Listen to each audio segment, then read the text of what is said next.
Chapter number 4 है physics का। और मोस्ट इम्पोर्टेंट वाला ऑब्जेक्टिव है। काफ़ी मेहनत लगा इसको करने में। कोई बात नहीं यार, आप लोगों के लिए सारी चीज़ें अवेलेबल करा दूंगा यूट्यूब पे फ्री में, ठीक है। तो फिजिक्स का प्लेलिस्ट इस्तेमाल करो, डिस्क्रिप्शन में मिल जाएगा, प्लेलिस्ट में मिलेगा। सारे इंपॉर्टेंट वाले क्वेश्चन है, मचाते हैं भाई 25 में, ठीक है। So best of luck. वही अंदाज रहेगा सारा क्वेश्चंस करने का, सारे चैप्टर्स के, है ना भाई। वीवीआई वाले हम लोग सारे करेंगे। तो ऐसे ही जुड़ के रखना, प्यार बना के रखना अपना, ठीक है। और ये जो टारगेट है 90% दिलाने वाला, ये आपको मिल जाएगा, टेंशन बिल्कुल भी मत लो। सब्जेक्टिव ऑब्जेक्टिव सब मिलेगा, ठीक है। पहला सवाल है, जब कोई आवेशित कण एक ऐसे क्षेत्र में गति करता है जहाँ चुंबकीय क्षेत्र विद्यमान हो, तब क्या होता है। चार गो ऑप्शन तुम्हें दिख रहा होगा। तो वे अचर रहता है। क्या होता है? अचर रहता है। क्वेश्चन पे ज़्यादा पकड़ बना के रखना। क्वेश्चन क्या कर रहा है, जब कोई एक आवेशित कण एक ऐसे क्षेत्र में गति करता है जहाँ चुंबकीय क्षेत्र विद्यमान हो तो वेग अचर रहता है। उसका जो वेग होता है वो क्या होता है? अचर रहता है। बी नंबर का ऑप्शन सही है। बहुत आराम से कराऊंगा, बिल्कुल भी टेंशन मत लेना, काफ़ी अच्छे तरीके से तैयार किया गया है। समान लंबाई के तीन अलग अलग चुंबक के अनुप्रस्थ काट का क्षेत्रफल क्रमशः ए 2a और 6a है, तो उनके चुंबकीय आघूर्ण का अनुपात कितना होगा? अनुपात, ठीक है। अनुप्रांत यहाँ सॉरी अनुपात होगा, ठीक है। तो अनुपात क्या होगा? तो दूसरा का ऑप्शन नंबर तुम्हारा हो जाएगा 1 2 और 6। 1 2 6 बस इतना याद रख लो ना, 126, ठीक है। लंबाई वाले अगर अलग अलग चुंबकों का अनुप्रस्थ काट a 2a और 6a दिया है तो 1 2 और 6 अनुपात होगा, ठीक है। तो क्वेश्चन और आंसर दोनों का कॉम्बिनेशन आपको याद होना चाहिए। मानता हूं कि फिजिक्स में थोड़ा टफ टफ क्वेश्चन आता है आपके एग्जामिनेशंस में। प्रैक्टिकल होने के बाद भी बच्चे के क्रॉस लग जाते हैं, क्योंकि क्वेश्चन थोड़े से टफ भाई देंगे। तो सारे क्वेश्चंस मैंने ले रखा है, ठीक है। तो घबराने वाली बिल्कुल भी बात नहीं है। एक इलेक्ट्रॉन क्षैतिज ताल में पूरब दिशा में गति कर रहा है। एक चुंबकीय क्षेत्र में उद्ग्रांत नीचे की दिशा में विद्यमान है। इस चुंबकीय क्षेत्र के द्वारा इलेक्ट्रॉन पर जो बल लगाया जाएगा वो किस दिशा में लगाया जाएगा, है ना।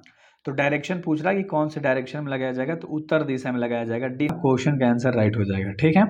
चलो अगला सवाल है आपका 4 नंबर का। समरूप वेग से चाल्यमान आवेश उत्पन्न करता है तो विद्युत चुंबकीय क्षेत्र उत्पन्न करता है। याद रख लेना, ठीक ना। समरूप वेग चाल्यमान आवेश उत्पन्न करता है, वो कौन? विद्युत चुंबकीय क्षेत्र, ठीक है। आगे बढ़ते हैं एंड अगला 5 नंबर का सवाल करते हैं। जैसे 5 क्वेश्चन करा दूंगा, आप 1 नंबर से जाके फिर से रिपीट करना, रिवीजन करना कितना याद हुआ है। डायनेमो के कार्य का सिद्धांत आधारित है। तो डायनेमो का कार्य का जो सिद्धांत है वो विद्युत चुंबकीय प्रेरण पर आधारित होता है। याद रख लेना, विद्युत चुंबकीय प्रेरण पर। कहीं कहीं विद्युत ऐसे भी लिख के दिया हुआ रहेगा, विद्युत, है ना। तो ये भी हो सकता है ऑप्शन में, तो कंफ्यूज मत होना। जैसे जैसे एग्जाम्स में आते हैं वह सारे पैटर्न पे मैंने इन सारी चीज़ों को रेडी कर रखा है। अगर 10.00157 मीटर त्रिज्या के वृत्ताकार लूप में 2.0 एम्पियर की धारा प्रवाहित हो रही है तो लूप के केंद्र पर चुंबकीय क्षेत्र जो है वो कम ना होगा, वो क्या होगा? सिंपल सा 6 का ऑप्शन नंबर बी होगा। 8 गुणे 10 के पावर -5 टी। तो ये चीज़ें बिल्कुल क्लियर रखो। देखो जैसे एग्जाम में ऑप्शन आता है सेम उसी आधार पर मैंने ऑप्शंस को तैयार कर रखा है। और ये सारे रिपीटेड क्वेश्चंस भी है और चैप्टर के इंपॉर्टेंट क्वेश्चन भी है। एक धारावाही और लघु कुंडली लघु चुंबक के भांति व्यवहार करती है। तो यदि कुंडली के तार का क्षेत्रफल a हो तथा उसके चुंबकीय आघूर्ण का नाम m हो तो कुंडली में धारा का मान क्या होगा? ये क्वेश्चन 2 बार आप सुनना, ठीक ना, अच्छे से सुनना। m बटा में a होता है, ठीक है। m बटा में a होता है, ठीक है। ऑप्शन नंबर ए बिल्कुल भी सही हो जाएगा। अगला सवाल है 8 नंबर का। एक 5T वाला चुंबकीय क्षेत्र बराबर होता है तो किसके बराबर में होता है ये? ये तो बहुत आसान है यार, 5 और डब्ल्यू भी बटा एम स्क्वायर, है ना, 5 बार बटा में मीटर स्क्वायर, ठीक है। तो अच्छे तरीके से एक क्वेश्चन आपको याद होना चाहिए और इसका आंसर भी याद होना चाहिए। ये VVI वाला है, ठीक है, बहुत बढ़िया। एंड अगला सवाल है 9 नंबर का सवाल है। चुंबकीय प्रेरण की बीमा है। चुंबकीय प्रेरण की बीमा होती है ml0 t के पावर -2 t के पावर -1। याद बेसिकली ये निकाला जाता है, तो मैं किसी वीडियोज में ला दूंगा, वैसे रट लेना, ठीक ना। आगे है लॉरेंज बल की दिशा ज्ञात करने का नियम। लॉरेंज बल की दिशा ज्ञात करने का फ्लेमिंग के बाएं हाथ के नियम से हम लोग निकालते हैं लॉरेंज के बल की दिशा, ठीक ना। एंड अगला सवाल है 11 नंबर का। एक आवेशित कण का एक समरूप चुंबकीय क्षेत्र में गति करता है। किसी क्षण पर कण का वेग चुंबकीय कोण के साथ न्यून कोण बनाता है तो कण का पाठ जो होगा वो कैसा होगा? तो वो जो होगा 11 का ऑप्शन नंबर क्या होगा? सी, कुंडली नियमित होगा, ठीक ना। क्या होगा? कुंडली नियमित होगा, ठीक है मेरे भाई। अगला सवाल है 12 नंबर का सवाल है। एक लंबी परिनालिका में प्रति सेंटीमीटर 200 फेरे हैं और उनमें 2.5 एम्पियर की धारा बह रही है, तो परिनालिका के केंद्र पर चुंबकीय क्षेत्र का मान कितना होगा? तो 12 का ऑप्शन नंबर तुम्हारा बी हो जाएगा, 6.28 × 10⁻⁻2 वेबर मीटर पर स्क्वायर। तो ये क्वेश्चन अच्छे से याद होना चाहिए आपको, ठीक है। ज़्यादा क्वेश्चन नहीं है, 26 क्वेश्चन है, आराम से देख लो। चल कुंडल धारामापी में कुंडली के मध्य नर्म लोहे को क्रोड पर रखते हैं ताकि, अब क्रोड पे क्यों रखते हैं पूछ रहा है। चुंबकीय क्षेत्र का मान प्रबल एवं त्रिज्यीय हो जाता है, मतलब तृतीय हो जाता है ना, तो ये चीज याद रखना, ठीक है।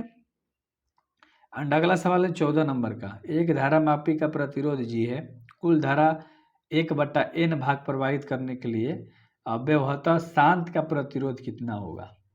तो 14 का ऑप्शन नंबर तुम्हारा हो जाएगा डी, है ना, G/n-1, ठीक है। अगला सवाल है 15 नंबर का सवाल है मेरे भाई। किसी परिपथ में कुल धारा की 5% धारा गैल्वेनोमीटर में से प्रभावित की जाती है। यदि गैल्वेनोमीटर का प्रतिरोध जी है तो शांत का मान कितना होगा? शांत का मान कितना होगा, ठीक है। तो यहाँ पर 15 का ऑप्शन नंबर कौन सा होना चाहिए आपके अनुसार? G/19, बहुत बढ़िया, G/19 होना चाहिए, डी नंबर का ऑप्शन सही है। अगला है 16 नंबर का। 50,000 ओम का वोल्ट मापी किसी परिपथ में वोल्टता मापने के लिए प्रयुक्त किया जाता है, तो इसकी मापन सीमा 3 गुना करने के लिए इसके श्रेणी क्रम के अतिरिक्त प्रतिरोध लगाना पड़ेगा। तो 16 का ऑप्शन नंबर कौन सा हो जाएगा? ए, 10⁻5 ओम लगाना पड़ेगा, ठीक है, 10⁻5 ओम लगाना पड़ेगा। एंड अगला 17 नंबर का सवाल है। विद्युत धारा के चुंबकीय प्रभाव की खोज निम्न में से किस वैज्ञानिक ने की थी? तो वैज्ञानिक का नाम पूछ रहा है, तो ओस्टेड ने किया था विद्युत धारा चुंबकीय के प्रभाव का खोज। एंड 18 नंबर का सवाल है। एक गतिमान स्वतंत्र आवेश उत्पन्न करता है, तो स्थिर विद्युत क्षेत्र और चुंबकीय क्षेत्र दोनों ही, है ना, उत्पन्न करता है। एक गतित और गतिमान जो स्वतंत्र आवेश होता है वो दोनों उत्पन्न करता है ना, विद्युत क्षेत्र और चुंबकीय क्षेत्र। 19 नंबर का सवाल है। एक आवेशित कण को अस्थायी व समरूप विद्युत व चुंबकीय क्षेत्र में जो परस्पर समांतर है विरामावस्था से छोड़ा जाता है, तो कण की गति करेगा। कण की गति जो है वो क्या करेगा? तो सरल रेखा में करेगा गमन, ठीक है। ए नंबर का ऑप्शन बिल्कुल भी सही हो जाएगा। एंड अगला सवाल है जो कि 20 नंबर का सवाल है कि एक आवेशित कण एक समरूप चुंबकीय क्षेत्र के लंबवत प्रक्षेपित किया जाता है, तो कण के पथ द्वारा घेरे गए क्षेत्रफल का मान अनुक्रमपाती होगा। तो किसके अनुक्रमपाती होगा वो आपको बताना है, ठीक है मेरे भाई। तो देखो इनमें ऑप्शन ही नहीं दिया गया है, तो डी नंबर का ऑप्शन बिल्कुल भी सही हो जाएगा, डी नंबर, ठीक है। अच्छे से ऑप्शन तो आपको दिख ही रहा होगा, इनमें से कोई भी नहीं होगा। एंड अगला सवाल है 21 नंबर का। चुंबकीय क्षेत्र में गतिमान कण का अपवर्तित रहता है, तो अपवर्तित रहता है, चाल और गति ऊर्जा इसके दोनों अपवर्तित रहते हैं चुंबकीय क्षेत्र के गतिमान में, ठीक ना। एंड अगला सवाल है 22 नंबर का। एक आवेशित कण भी वेग से बी चुंबकीय क्षेत्र में गतिमान है, तो कण पर लगाने वाला बल अधिकतम होगा। इसका जो बल होगा कैसा होगा? भी और बी के परस्पर लंबवत होगा। बी नंबर का ऑप्शन बिल्कुल भी सही हो जाएगा। एंड अगला सवाल है 23 नंबर का। एम चुंबकीय आघूर्ण वाले क्षण चुंबक को दो समान टुकड़ों में तोड़ा जाता है, तो प्रत्येक नए टुकड़े का चुंबकीय आघूर्ण है, तो चुंबकीय आघूर्ण है कितना? 0। सिंपल सा ये सवाल था, 0, ठीक है। एंड अगला है 24 नंबर का सवाल। एक गैल्वेनोमीटर को वोल्टमीटर परिवर्तित किया जा सकता है, मतलब एक गैल्वेनोमीटर को वोल्टमीटर में जब परिवर्तित किया जा सकता है तो क्या जोड़कर? बताओ, मतलब किस तरह से हम जोड़ेंगे तो ये परिवर्तित होगा? श्रेणी क्रम में उच्च प्रतिरोध पे, है ना, श्रेणी क्रम में उच्च प्रतिरोध पे जब इसको जोड़ेंगे तो बदल जाएगा, परिवर्तित हो जाएगा। चल कुंडल धारामापी की सुग्राहिता बढ़ाई जा सकती है, तो ये चुंबकीय फ्लक्स के बढ़ाकर उसकी जो धारा मापी है सुग्रहिता बढ़ाई जा सकती है चल कुंडल की, ठीक ना। एंड अगला जो कि लास्ट सवाल है आपका 26 नंबर। गैल्वेनोमीटर में शंट का उपयोग किया जाता है किस लिए? उच्च धारा से उसकी सुरक्षा के लिए। उच्च धारा से उसकी सुरक्षा के लिए शंट का इस्तेमाल किया जाता है गैल्वेनोमीटर में। तो ये सारे मैंने क्वेश्चंस करा दिए, डिस्क्रिप्शन में व्हाट्सएप ग्रुप का लिंक होगा, अच्छे से ज्वाइन हो जाइएगा।